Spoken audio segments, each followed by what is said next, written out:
few years ago, I remember seeing this study predicting that people would start having fewer kids, the fertility levels would drop, and at the time I was like, how's that going to happen? And now it's weird because I'm eating my words, we're living in that time, we're seeing that. And according to an article by British Vogue, it's also apparently embarrassing now to be in a relationship. And being single is now the new cool. I'm like, great, it wasn't that cool when I was single, but that's not the point. On the surface, this whole thing has the potential to just look like people are hating on love and it's anti-love, anti-connection.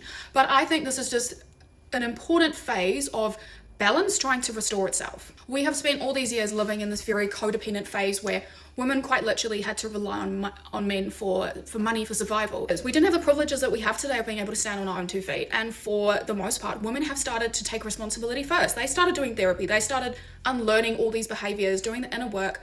And men are still being asked to catch up. And now we're in this phase of, well, if money and provision aren't the thing that we get from men anymore, like, what is it that we get from men? Like, what does love look like? And honestly, I feel bad for the men who didn't create this mess, but are now trying to figure out how to exist inside of it, because we're all feeling the loneliness. Like, women aren't getting what they want, men aren't either.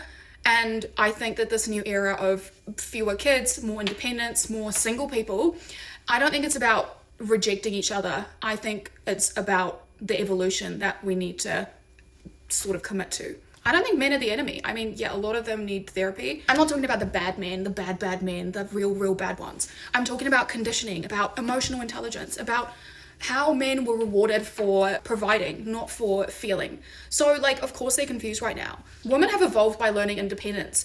And I guess we had to do that first before men could do the second piece. Learning intimacy by listening, by being able to express their emotions, regulate, being a safe place for women. And if they can't do that, that's where they get left behind. But unfortunately, I think that's just where it is right now.